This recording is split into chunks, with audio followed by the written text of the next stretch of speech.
হরে কৃষ্ণ।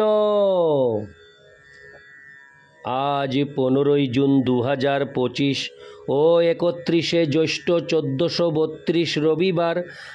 আজ আমি ভাগবতম পাঠ করছি।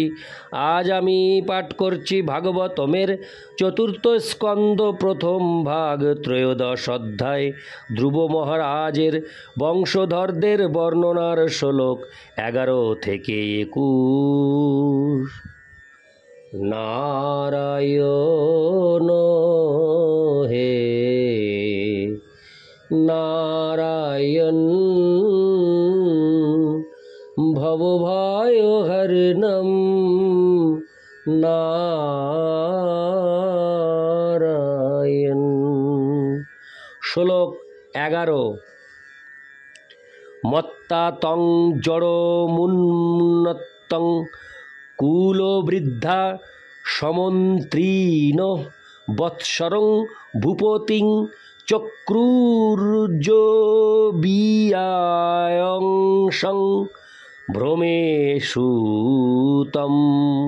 অনুবাদ: সেই কারণে মন্ত্রী এবং কুলবৃদ্ধগণ উৎকলকে বুদ্ধিহীন ও উন্মত্ত বলে মনে করেছিলেন এবং তাই তার কনিষ্ঠ ভ্রাতা ভ্রমীনন্দন বৎসরকে পৃথিবীর রাজপদে অভিষিক্ত করেছিলেন।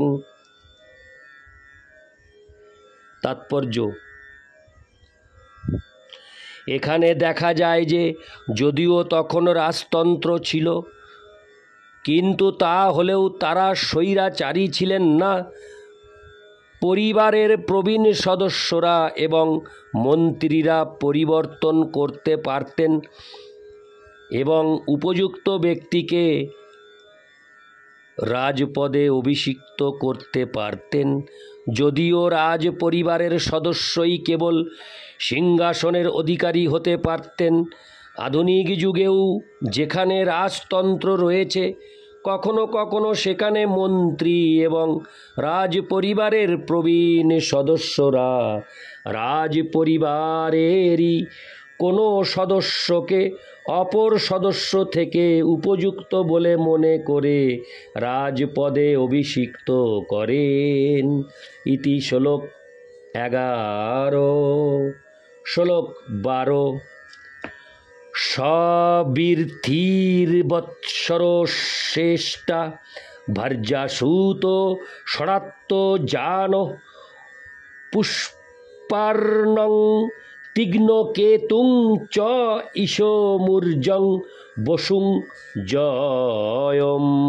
অনুবাদ: মহারাজ বৎসরের হরে কৃষ্ণ। মহারাজ বৎসরের সর্বিথি নামক অত্যন্ত প্রিয় পত্নী ছিলেন। তিনি পুষ্পার্ণ, তীক্ষ্ণকেতু, ঈশ, ঊর্জ, বসু এবং জয় নামক 6 পুত্র প্রসব করেন। তাৎপর্য: বৎসরের পত্নীকে এখানে ইষ্টা বলা হয়েছে, যার অর্থ হচ্ছে পূজ্যা।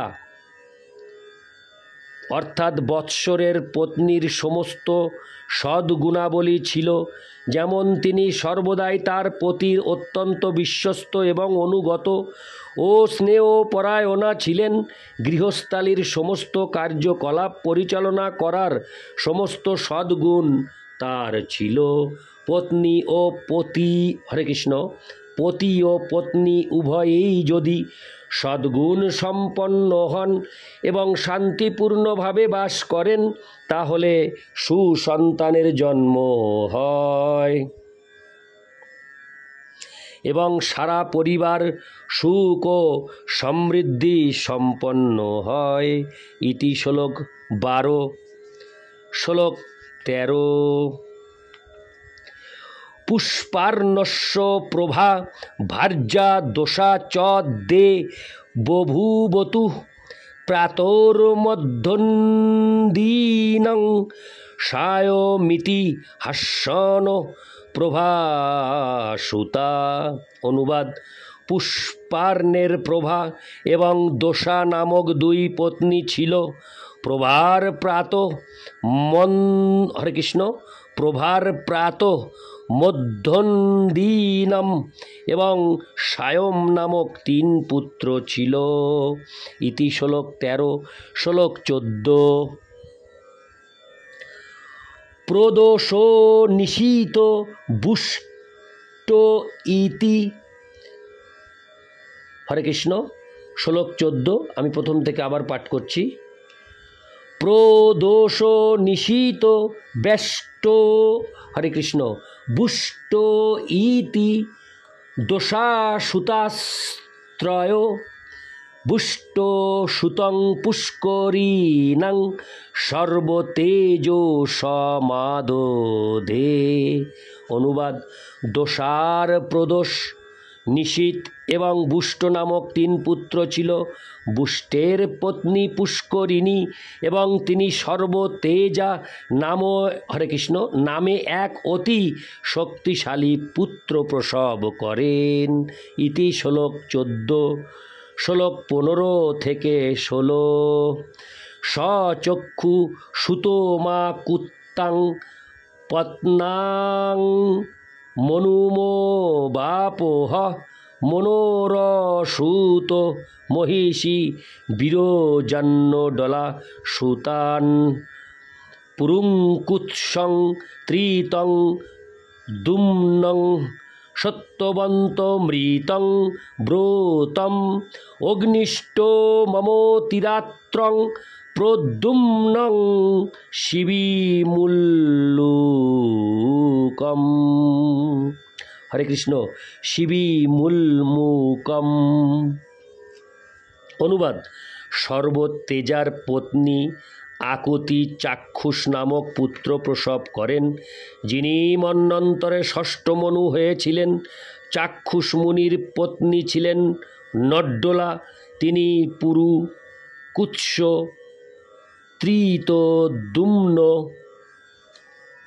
সত্যবান, ঋত, ব্রত, অগ্নিষ্টম, অতিরাত্র, প্রদ্যুম্ন, শিবি এবং উল্মুখ নামক শুদ্ধচিত্ত পুত্রদের প্রসব করেন।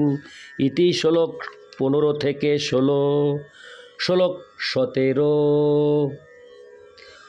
উল্মুকো হজো নয়ত পুত্রান পুষ্করিণাং সরুত্তমান অঙ্গং সুমনোসং খ্যাতিং ক্রুতুমঙ্গিরসং গয়ম।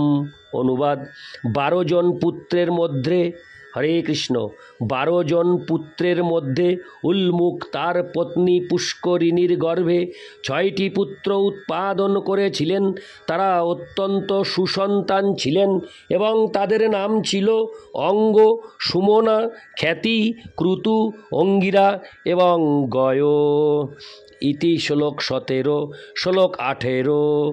সুনিথাঙ্গস্য যা পত্নী সুশুবে বেনমূলবনম যদ্দৌশিলাৎস রাজর্ষির্নির্বিঘ্ন। হরে কৃষ্ণ। রাজর্ষির্নির্বিঘ্ন নিরগাত পুরাত। আমি শ্লোক 18 আরেকবার পাঠ করছি। সুনিথাঙ্গস্য যা পত্নী সুশুবে বেনমূল্যনম যদ্দৌশিলাৎস রাজর্ষির্নির্বিঘ্ন নিরগাত পুরাত। অনুবাদ: অঙ্গের পত্নী সুনিথা বেন নামক একটি পুত্র প্রসব করেন। এই বেন ছিল অত্যন্ত কুটিল। তার অত্যন্ত দুষ্টু স্বভাবে মর্মাহত হয়ে রাজর্ষি অঙ্গ গৃহত্যাগ করে বনে চলে গিয়েছিলেন। ইতি শ্লোক 18। শ্লোক 19 ও 20। যমঙ্গ সেপু কুপিতা বাগ্রা মুনয় কিল গতাশস্তস্য ভূয়স্তে মমন্তুর দক্ষিণং করম অরাজকে তদালোকে দস্যুভিপীড়িতা প্রজা জাতো নারায়ণাংশেন পৃথুরাদ্য ক্ষিতীশ্বর। অনুবাদ: হে বিদুর, মহর্ষিদের অভিশাপ বজ্রের মতো কঠোর, তাই তারা যখন ক্রুদ্ধ হয়ে বেন রাজাকে অভিশাপ দিয়েছিলেন তখন তার মৃত্যু হয়েছিল। তার মৃত্যুর পর কোনো রাজা না থাকায় দস্যু তস্করদের প্রভাব বৃদ্ধি পেয়েছিল, রাজ্যে বিশৃঙ্খলা দেখা দিয়েছিল এবং সমস্ত প্রজারা ভীষণভাবে দুঃখ কষ্ট ভোগ করছিল। তা দেখে মহর্ষিরা বেনের দক্ষিণ হস্তটিকে মন্থন করেছিলেন এবং তাদের মন্থনের ফলে ভগবান বিষ্ণুর অংশে আদি রাজা পৃথু আবির্ভূত হয়েছিলেন। তাৎপর্য: প্রজাতন্ত্র থেকে রাজতন্ত্র শ্রেষ্ঠ, কারণ রাজা যদি প্রবল শক্তিশালী হন তাহলে রাজ্যে আইন শৃঙ্খলা খুব সুন্দরভাবে বজায় থাকে। 100 বছর আগেও কাশ্মীরের রাজা এত প্রতাপশালী ছিলেন যে কেউ যদি তার রাজ্যে চুরি করত তাহলে তাকে রাজার কাছে নিয়ে আসা মাত্রই রাজা সেই চোরের হাত কেটে দিতেন। এই প্রকার কঠোর দণ্ডবিধানের ফলে রাজ্যে একেবারে চুরি হতো না। কেউ যদি রাস্তায় কিছু ফেলে যেত তাহলেও কেউ তা স্পর্শ পর্যন্ত করত না। নিয়ম ছিল দ্রব্যের মালিকই কেবল তা নিয়ে যেতে পারবে এবং অন্য কেউ তা স্পর্শ পর্যন্ত করতে পারবে না। তথাকথিত প্রজাতান্ত্রিক রাষ্ট্রে যখন চুরি হয় তখন পুলিশ এসে মামলা লিখে নিয়ে যায়, কিন্তু সাধারণত চোর কখনো ধরা পড়ে না এবং ধরা পড়লেও তাকে দণ্ড দেওয়া হয় না। সরকারের এই প্রকার অক্ষমতার ফলে বর্তমানে সারা পৃথিবী জুড়ে চোর, বাটপাড় এবং বদমাশদের প্রাধান্য অত্যন্ত বেড়ে গেছে। ইতি শ্লোক 19-20। শ্লোক 21। বিদুর উবাচ তস্য শিলনিধে সাদর ব্রহ্মণ্যস্য মহাত্তন রাজ্ঞ কথমো ভূদুষ্টা প্রজা যদ্দিমনা যজৌ। অনুবাদ: বিদুর মহর্ষি মৈত্রকে জিজ্ঞাসা করলেন, হে ব্রাহ্মণ, মহারাজ অঙ্গ ছিলেন অত্যন্ত সুশীল। তিনি অত্যন্ত চরিত্রবান ও সাধু পুরুষ ছিলেন এবং ব্রাহ্মণ্য সংস্কৃতির প্রতি অনুরক্ত ছিলেন। তাহলে এই প্রকার মহাত্মার বেনের মতো কুসন্তান কিভাবে উৎপন্ন হয়েছিল, যার জন্য তিনি বিরক্ত হয়ে রাজ্য ত্যাগ করেছিলেন? তাৎপর্য: গৃহস্থ জীবনে মানুষের পিতা, মাতা, পত্নী এবং সন্তান সন্ততি নিয়ে সুখে জীবনযাপন করার কথা, কিন্তু কখনো কখনো কোনো বিশেষ পরিস্থিতিতে পিতা, মাতা, পুত্র অথবা পত্নী শত্রুতে পরিণত হন। চাণক্য পণ্ডিত বলেছেন যে পিতা যদি অত্যন্ত ঋণগ্রস্ত হন তাহলে তিনি শত্রু হন, মাতা যদি দ্বিতীয়বার বিবাহ করেন তাহলে তিনি শত্রু হন, পত্নী যদি অত্যন্ত সুন্দরী হন তাহলে তিনি শত্রু হন এবং পুত্র যদি মূর্খ হয় তাহলে সে শত্রু হয়। এইভাবে পরিবারের সদস্যরা যখন শত্রুতে পরিণত হয় তখন পরিবারে থাকা অথবা গৃহস্থ জীবনযাপন করা অত্যন্ত কঠিন হয়ে পড়ে।